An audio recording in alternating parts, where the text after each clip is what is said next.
और मेरे भक्तों, आप लोग कैसे हैं? उम्मीद करती हूँ बढ़िया होंगे, फर्स्ट क्लास होंगे और बाबा को याद कर रहे होंगे। मेरे भक्तों मीन्स बाबा के भक्तों, मतलब कल ही मेरा सब मजाक बना रहे थे कि आप मेरे भक्तों कहती हो, तो मेरे भक्त नहीं, मेरे कहने का मतलब होता है बाबा के भक्तों, मतलब मेरे जैसे मैं भक्त हूँ, आप भी वैसे ही भक्त हो। तो आजकल देश में देखिए कितनी उथल पुथल मची है ना। सब जगह कुछ ना कुछ हो रहा है, कहीं युद्ध हो रहा है। अभी जो रिसेंटली घटना हुई प्लेन क्रैश की, वो तो बहुत ही ज़्यादा मतलब दिल को झकझोर देने वाली घटना थी। और उसका अभी भी जब याद करते हैं या उन लोगों के अनुभव सुनते हैं जिन्होंने अपने लोगों को खोया है, तो दिल बहुत गंभीर हो जाता है। समझ में नहीं आता क्या करें, है ना। और कहते हैं भगवान की मर्जी के आगे किसी की नहीं चलती, तो हम सिर्फ संवेदना व्यक्त कर सकते हैं, इसके आगे तो हमारे हाथ में कुछ है नहीं। हम इंसान हर चीज़ को इतना स्थायी मान लेते हैं और हमें पता नहीं होता कि कितना वो क्षण भंगुर है। हमें पता ही नहीं कि अगले पल क्या होना है। अभी अभी जिसको हमने इतना स्थायी मान लिया है वो कितना क्षण भंगुर है ना। कि अब देखिए जो घटना हुई उसी में किसी को ये मौका ही नहीं मिला कि किसी को पलट के मिल सकें। कितने लोगों के मतलब दुख है। अभी अभी तो बात हुई थी, है ना, किसी की बेटी थी उसमें जो विदा होके जा रही थी, अभी तो बेटी विदा की थी, अभी तो हम मिले थे। ये संख्या हादसे की तरह बनकर रह जाएगी, है ना। हम जिंदगी को इतना स्थायी और परमानेंट मानकर जीते हैं, लेकिन सच तो ये है कि जिंदगी का कुछ भरोसा नहीं, है ना। सामान 100 बरस का है और पल भर की खबर नहीं। इतना सामान इकट्ठा कर लेते हैं, ऐसा लगता है कि पूरा मतलब हमको कितना जीना है, और पूरा घर सामानों से भर लेते हैं, ये भी ले लो वो भी ले लो, है ना। तो वही इतना 100, ऐसा सबको लगता है कि सबकी ज़िंदगी 100 बरस की है, सब 100। हमें अगले ही पल का, अगले ही मिनट का पता नहीं। लोग देखिए ना, खड़े रहते हैं, अचानक से क्या हो जाता है, बैठे बैठे लोगों को हार्ट अटैक आ जाता है ना। सब चीज़ें एकदम से ख़त्म। तो इस हादसे के बाद हम सब यही तो सोच रहे हैं, काश और अफसोस जैसे शब्दों से जीने से बेहतर है कि जो वक्त, जो समय, जो लम्हा मिला है उसे एंजॉय करो। कब कौन सी मुलाकात आखिरी है हमें नहीं पता, है ना। अपने पास लोगों को अच्छा फील कराओ। अपने करीबियों को, भले ही वो आपके संघर्ष में शामिल नहीं है, बट उनका होना ही बहुत बड़ी बात है। कहने का मतलब ये है कि ज़िंदगी का कोई ठिकाना नहीं, ज़िंदगी का कुछ भी पता नहीं। जितने लम्हा है, जितने पल हैं, अच्छे से गुजार लो, है ना। नहीं मतलब कि आगे की ज़िंदगी नहीं मालूम हमको कि आगे की ज़िंदगी 100 साल की है कि 10 बरस की है कि 20 बरस की है कि कितने बरस की है ना। तो एक बहुत अच्छा इस पे एक शेर है कि नहीं मांग रहा ए खुदा कि ज़िंदगी 100 साल की दे। नहीं मांग रहा ए खुदा कि ज़िंदगी 100 साल की दे भले चंद लम्हों की मगर कमाल की दे, है ना। जितना भी लम्हा जियो, भरपूर जियो, पूरी शिद्दत के साथ जियो और ज़िंदगी के हर एक पल को एंजॉय करो, क्योंकि कल का कोई भरोसा नहीं। और जब तक हमें रास्ते समझ में आते हैं तब तक लौटने का वक्त हो जाता है। हमें चाहे 100 साल की भी ज़िंदगी मिल जाए ना, हमारे लिए वो भी कम होगी और हमें वो भी नहीं समझ में आएगी। हमें लगेगा कि काश वक्त और मिल जाता। तो इस काश शब्द की जगह अपनी ज़िंदगी में रहने ही मत दो। उस काश को पूरा भरो भरपूर जियो, भगवान की सेवा में लगाओ, भगवान की पूजा करो, अच्छे लोगों से मिलो, है ना, अच्छी बातें करो, अपनी ऐसी बातें करो कि आपकी बातें सुनकर सामने वाला इतना खुश हो और वो आपको दुआएं दे। ऐसी बातें अपने ज़ुबान से निकालो, गरीबों की सेवा करो और ख़ास करके व्यस्त लोगों को टाइम दो, है ना, क्योंकि आपका समय ही उनके लिए, क्योंकि उनके पास और कुछ है नहीं करने को, तो आप जो वक्त दे देते हो उसमें ही उनका मतलब उनको लगता है कि हाँ, मेरी अभी कोई इस घर में इम्पोर्टेंस बची हुई है। नहीं तो आजकल के बच्चों को देखते हैं, माँ बाप से बात करने का टाइम नहीं है ना, सब इतने मशगूल हैं, इतने बिजी हैं कि टाइम ही नहीं है कि चलो हाँ फ़ोन कर लें, बात कर लें। और यहाँ से माँ बाप बच्चों के लिए परेशान रहते हैं, पर जो बच्चे हैं उनको मतलब ही नहीं, ठीक है कर लेंगे, आज कर लेंगे। तो लेंगे वाली चीज़ें मत करिए, जो है वो अभी करिए, क्योंकि ऐसी जो घटना हुई है ना, मैंने बताया कि ऐसी कितनी घटनाएं, मैं ये नहीं कह रही, यही बहुत सी ऐसी घटनाएं हुई हैं कि हमें पता ही नहीं कि अगले क्षण क्या हो जाए, है ना। तो सबको इम्पोर्टेंस दो, सबका ध्यान रखो, सबका ख्याल रखो, अपना भी ध्यान रखो और अच्छे से पूरा अपनी ज़िंदगी को जियो। और ज़िंदगी को जियो मतलब उस ज़िंदगी में अगर भगवान का नाम नहीं है तो वो ज़िंदगी आपकी व्यर्थ है, वो ऐसे ही जाएगी। तो ज़िंदगी को भरपूर जियो और भगवान का नाम लेकर के जियो। भगवान का नाम लेकर के जियोगे ना तो कभी कोई गलत काम आपसे होगा ही नहीं, क्योंकि आपके जो अंतरात्मा है ना, वो जो आवाज़ देती है ना, वो भगवान की आवाज़ होती है ना। हम कुछ गलत करते हैं तो एक मन में डर सा होता है कि क्या ये सही है, क्या ये गलत है। तो जो गलत है वो हमें भगवान बताते हैं कि ये गलत है, लेकिन हम में उतनी सामर्थ्य नहीं होती है कि हम सही गलत का भेदभाव, तो हम अपने हिसाब से सोचने लगते हैं, अरे चलो ठीक है ये सही है। तो हमेशा अंतरात्मा की आवाज़ सुनो, वो कभी आपको धोखा नहीं देगी और हमेशा सही रास्ते पर ले करके जाएगी। तो बाबा का चैनल है और बाबा की बात ना हो ऐसा तो हो ही नहीं सकता। वैसे जितनी भी बातें हुई हैं ये सब बाबा का भी कहना था कि ज़िंदगी जियो, अच्छे से जियो, लेकिन साथ में भगवान का नाम ज़रूर लो, उनको कभी नहीं भूलना है। और वो खुद भी सारा दिन राम राम की चैंटिंग करते रहते थे, जिसको कि आपने सुना भी होगा बहुत बार, है ना। वो किस तरह से राम राम राम राम, उनका बस यही काम था कि वो राम राम जपते रहते थे।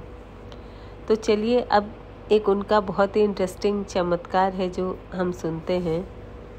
तो एक बार एक अमेरिकी महिला थी, तो वो अपने मतलब फ्रेंड्स के, अपने देशवासियों के साथ, मतलब विदेशी महिला थी, तो साथ में कई लोगों के साथ प्रथम बार महाराज के दर्शन के लिए आई।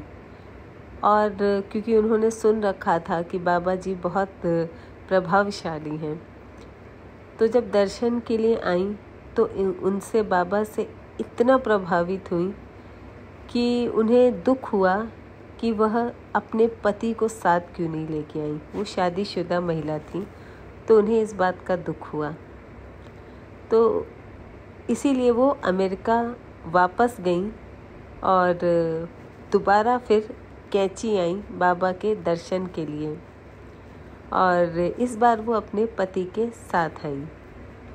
पर हुआ क्या कि आश्रम में आने के बाद जो उनके पति थे वो खुश नहीं थे, उनका मन खिन्न था, मतलब खुश नहीं थे वो वहाँ के। तो ये देख कर के कि विदेशी लोग बाबा के पीछे ऐसे पागल हो रहे हैं और उनके चरणों में अपना सिर रख रहे हैं, और उन्हें थोड़ा भी मतलब ऐसा नहीं लग रहा कि किसी बाबा के मतलब पैर पे अपना सर लगा रहे हैं, ऐसा उनके पति को महसूस हुआ, है ना। और जब उन्होंने देखा कि उनकी पत्नी भी ऐसा कर रही है तो वो बहुत ज़्यादा क्रोधित हो गए और दुखी हो गए। तो सभी जो विदेशी थे वो नैनीताल के होटलों में ठहरते थे और सवेरे मॉर्निंग में बाबा के दर्शन के लिए आते और शाम को वापस चले जाते थे। तो ये लोग भी दिन भर कैंची में समय बिताकर और अपनी पत्नी के साथ शाम को वापस लौट जाते थे। मतलब वो एक आध हफ्ते के लिए वहाँ आए हुए थे। तो इस तरह से जो क्रम था, ये जो सिलसिला था, वो 7 दिनों तक लगातार चलता ही रहा। और क्या होता है कि जब आप किसी काम को रोज़ करो तो उससे बोर हो जाते हैं। तो ये भी बोर हो गए। अब बाबा को समझ में आ गया, अब बाबा को कुछ तो लीला करनी थी। फिर और रुके वो 2-4 दिन, तो शायद बाबा को उनकी चीज़ें समझ में आ गई थी। तो बाबा ने जानबूझकर उनसे अपना कोई संपर्क नहीं रखा। और वो जो उनके पति थे वो इतने ज़्यादा दुखी हो गए ये सब देख करके कि उन्होंने डिसाइड किया कि ये तो जाएगी नहीं, तो मैं ही वापस अमेरिका जाता हूँ। तो वो अपनी पत्नी को छोड़ करके वापस अमेरिका जाने के लिए सोचने लगे। और नेक्स्ट डे अपनी वाइफ के साथ उन्होंने फिर से कैंची धाम जाना था, पर इस बार उन्होंने मना कर दिया कि वो कैंची धाम नहीं जाएंगे, है ना। और फिर खैर वाइफ चली गई और वो दिन भर नैनीताल में झील के किनारे बहुत दुखी होकर के अकेले बैठे हुए थे। उसमें मतलब आस्तिक होते हैं ना लोग, जो भगवान को नहीं मानते वो नास्तिक होते हैं, और जो मानते हैं वो आस्तिक होते हैं। तो ये नास्तिक थे, मतलब ईश्वर को मानते नहीं थे। पर उस दिन पता नहीं क्या हुआ कि वो ईश्वर को याद करने लगे और अपने से पूछने लगे, मैं यहाँ क्या कर रहा हूँ? ये महाराज कौन है? क्यों सब लोग उसके पीछे पागल हैं? एकाएक उनका जो मन है ना, वो अपने आप बोल उठा, यदि तुझमें आस्था होती तो तुझे चमत्कार की आवश्यकता ना होती। इन उलझनों में वह ईश्वर से निवेदन करने लगा, भले ही मेरे अंदर आस्था नहीं है, पर मैं चमत्कार ज़रूर देखना चाहूँगा। खैर नेक्स्ट डे उसने जो है अब जाने का डिसाइड कर लिया। और पत्नी ने कहा ठीक है, अब अगर पति जा रहा है तो पत्नी को तो जाना ही था। तो ठीक है, उन लोगों ने डिसाइड किया कि अब वो दोनों वापस जाएंगे। और फिर क्या हुआ, बाबा की विदाई लेने पहुँचे। होता है ना, लास्ट में जा रहे हैं तो मिल कर के जाएं। उसने जो है इस अवसर पर अपने मन का गुबार निकालने की ठानी। आप दोनों, मतलब यही पति पत्नी दोनों, सवेरे ही अन्य विदेशियों से पहले कैंची आ गए और वहाँ बरामदे में बाबा के तख्त के आगे बैठ गए। और बाबा उस समय राधा कुटी के भीतर थे। जो उनका तख्त था, यानी उनका जो सिंगल बेड था, उस पर कुछ सेब रखे हुए थे। और बाबा के चमत्कार में से उनमें से एक जो सेब है वो खुद से लुढ़क कर तख्त के नीचे चला गया, है ना। तो जैसे ही इन लोगों ने झुक करके तख्त के नीचे से उस सेब को उठाने का प्रयास किया, बाबा बिजली की भांति बड़ी फुर्ती से बाहर आए और उस तख्त पर ऐसे बैठे कि उनके पैरों से आपका हाथ दब गया। और अपने हाथों से बाबा ने आपके झुके सिर को ऐसे दबाया कि उनकी जो स्थिति ऐसी हो गई थी कि अपने को वो दंडवत प्रणाम करता सा पाया कि वो बाबा को दंडवत प्रणाम कर रहे हैं, जिस कार्य से उन्हें घृणा थी। मतलब जो चीज़ वो लाइक नहीं करते थे वही काम वो कर रहे हैं, दंडवत प्रणाम महाराज जी के आगे। तो बाबा ने उनकी ओर देखते हुए कई प्रश्न किए, है ना। और बाबा ने पूछा, तू लेक झील यानी जो लेक होती हैं पर क्या कर रहा था? तो उसने बताया घुड़सवारी कर रहा था। फिर बाबा ने पूछा, नाव में सैर कर रहा था? तो मतलब और फिर पूछा, नाव में तैरने गया था, नदी में तैरने गया था? फिर अंत में पूछा, ईश्वर को याद कर रहा था। बाबा के प्रश्नों से वह चकरा गया और उनका उत्तर देने में बच्चों की भांति रोने लगा, क्योंकि उसको कुछ भी उत्तर पता नहीं था। बाबा ने उसे अपनी ओर खींचा और उसकी दाढ़ी में हाथ फेरते हुए बार बार पूछने लगे, तू बता तूने क्या मांगा था ईश्वर से। बाबा की वाणी और स्पर्श से उसका जो हृदय है वो पलट गया। उसके मन में उनके प्रति श्रद्धा और प्रेम उमड़ गया। यह जो है ये समझने लगे कि किसी न किसी समय प्रत्येक व्यक्ति को ऐसी ही अनुभूति हुई होगी जिससे लोग इन्हें छोड़ नहीं पाते। बाबा के इन साधारण प्रश्नों ने उसे अनुभव करा दिया कि सर्वद्रष्टा हैं, बाबा सर्वद्रष्टा हैं, सर्वश्रोता हैं और इस प्रकार सर्वज्ञ हैं।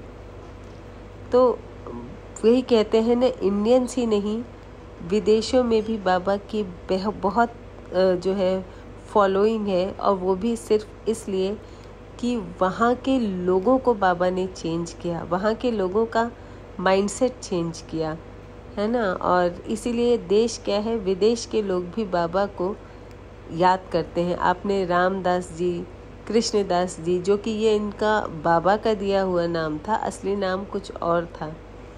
तो इतने बड़े बड़े जो हैं लोग बाबा के फॉलोअर बने। स्टीव जॉब्स, है ना, जूलिया रॉबर्ट्स, और अनगिनत, मार्क जुकरबर्ग जो कि फेसबुक के फाउंडर थे। तो ऐसे सैकड़ों नाम हैं, विदेशी नाम हैं, जो बाबा के पास आए, लेकिन उनकी जो छवि थी, उनका जो आकर्षण था, है ना, लोग सिर्फ विजिट मारने आए थे, सोचे चलो नाम सुना है, चमत्कार करते हैं, देख करके आए, है ना। तो इस अंदाज से लोग उनके पास आए, लेकिन जो आए वो बिना भक्त बने रह नहीं पाए, क्योंकि उनका ऑरा ऐसा था, उनकी छवि ऐसी थी।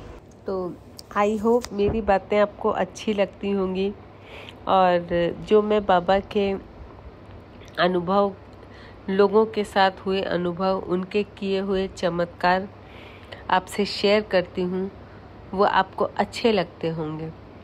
तो अगर अच्छे लगते हैं, और हाँ, मेरी बातों से कुछ भी 1% का भी मोटिवेशन आपको मिलता हो, या जो मैं बाबा के किस्से आपको सुनाती हूँ आपको अच्छे लगते हों, तो एक प्यारा सा कमेंट ज़रूर करिएगा, क्योंकि मुझे भी तो पता चले कि आपको कैसा लग रहा है। कहीं ऐसा तो नहीं कि आप बोर हो रहे हैं। तो जय श्री राम ज़रूर लिखिए।